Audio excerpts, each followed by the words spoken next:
ಎಲ್ಲರಿಗೂ ನಾನೀಗ ಒಂದು ತಂತ್ರ ಹೇಳ್ಕೊಡ್ತೇನೆ. ಇದು ದೀಪಾವಳಿ ಧನತ್ರಯೋದಶಿ ದಿನ ಮಾಡುವಂಥ ಮಹಾತಂತ್ರ ಇದು. ಈ ತಂತ್ರವನ್ನು ಯಾರು ಮಾಡ್ತಾರೋ ಅವರು ಸಿಕ್ಕಾಪಟ್ಟಿ ಫೈನಾನ್ಷಿಯಲ್ಸ್ ಆಗಲಿ ಮತ್ತು ಡೆವಲಪ್ ಆಗಲಿ ತುಂಬಾ ಏಳಿಗೆ ಆಗ್ತಾರೆ ಮತ್ತು ಅಭಿವೃದ್ಧಿ ಆಗ್ತಾರೆ. ಮತ್ತು ಈ ವರ್ಷ ಧನತ್ರಯೋದಶಿನ ಮುಂದಿನ ವರ್ಷ ಧನತ್ರಯೋದಶಿ ದಿನ ತುಂಬಾ ಡೆವಲಪ್ ಆಗ್ತಾರೆ ಅಂತೇಳಿ ಲಕ್ಷ್ಮೀ ತಂತ್ರ ಸಾರದಲ್ಲಿ ಇದರ ಉಲ್ಲೇಖವನ್ನು ನಾವು ಕಾಣ್ಬೋದು.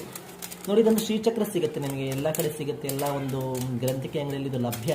ಇದನ್ನು ನೀವೊಂದು ಕಲೆಕ್ಟ್ ಮಾಡ್ಕೋಬೇಕಾಗತ್ತೆ. ಅದಕ್ಕೆ ಏನೇನು ಬೇಕಾಗುತ್ತೆ ಅಂದರೆ ಕೆಂಪು ಬ್ಲೌಸ್ ಪೀಸು, ಇದು ಅರಿಶಿನ ಕುಂಕುಮ ಮತ್ತು ಕೊತ್ತಂಬರಿ ಕಾಳು ಮತ್ತು ಫ್ಲವರು ಮತ್ತು ಗೋಡಂಬಿ, ಇದಕ್ಕೆ ಕಮಲಾಕ್ಷಿ ಬೀಜ ಅಂತಾರೆ, ಮತ್ತು ಏಲಕ್ಕಿ, ಲವಂಗ, ಒಂದೊಂದು ರೂಪಾಯಿ ಕಾಯಿನು ಮತ್ತು ಒಂದು ಹನಿ ಬಾಟಲು ಮತ್ತು 6 ಕರ್ಪೂರ, ಇವನ್ನೆಲ್ಲ ತೊಗೋಬೇಕು. ಒಂದು ಬ್ಲೌಸ್ ಪೀಸ್ ತೊಗೊಳ್ಳಿ. ಈ ಥರ ಈ ಬ್ಲೌಸ್ ಪೀಸಲ್ಲಿ ಓಂ ಲಕ್ಷ್ಮೀ ನಮಂತ ಕೊತ್ತಂಬರಿ ಕಾಳು ಹಾಕಿ, ಓಂ ಶ್ರೀ ಲಕ್ಷ್ಮೀ ನಮಂತ 6 ಗೋಡಂಬಿ ಹಾಕಿ, ಓಂ ಶ್ರೀ ಲಕ್ಷ್ಮೀ ನಮಃ ಅಂತ ಹೇಳ್ಬಿಟ್ಟು ಈ ಕಮಲದ ಬೀಜ ಹಾಕಿ, ಈ ರೀತಿ ಎಲ್ಲವನ್ನು ನಾಮಸ್ಮರಣೆ ಮಾಡ್ತಾ 6 ಐಟಮ್ಸ್ನ ಈ ಒಂದು ಬಟ್ಟೆಯಲ್ಲಿ ಹಾಕಿಬಿಟ್ಟು ಅದನ್ನು ಒಂದು ಗಂಟು ಕಟ್ಟಿ ಅದಕ್ಕೆ ಸಕ್ಕರೆ ಮತ್ತು ಒಣ ಕೊಬ್ಬರಿನ ನೈವೇದ್ಯ ಮಾಡಿ ತುಪ್ಪದ ದೀಪ ಬೆಳಗ್ಗೆ ಇದನ್ನು ನಿಮ್ಮ ಒಂದು ಲಾಕರ್ನಲ್ಲಿ ಒಂದು ಟೆಜುರಿಯಲ್ಲಿ ದುಡ್ಡಲ್ಲಿ ಇಟ್ಕೊಳ್ಳೋದ್ರಿಂದ ಮುಂದಿನ ವರ್ಷ ಧನತ್ರಯೋದಶಿನ ಸಿಕ್ಕಾಪಟ್ಟಿ ಫೈನಾನ್ಷಿಯಲ್ಸ್ ಆಗಲಿ, ವ್ಯಾಪಾರ ಆಗಿರಲಿ, ವ್ಯವಹಾರ ಆಗಿರಲಿ, ಜಾಬ್ ಪರ್ಪಸ್ ಆಗಲಿ, ಎಲ್ಲ ಒಂದು ಕಡೆಯಿಂದ ಅಂತಲ್ಲ ಇಂಥ ಒಂದು ಎಲ್ಲ ಪ್ರಾಬ್ಲಮ್ಸ್ಗಳು ಕ್ಲಿಯರ್ ಆಗುತ್ತೆ ಅಂತೇಳಿ ಧನತಂತ್ರ ಸಾರ ಹೇಳುತ್ತೆ.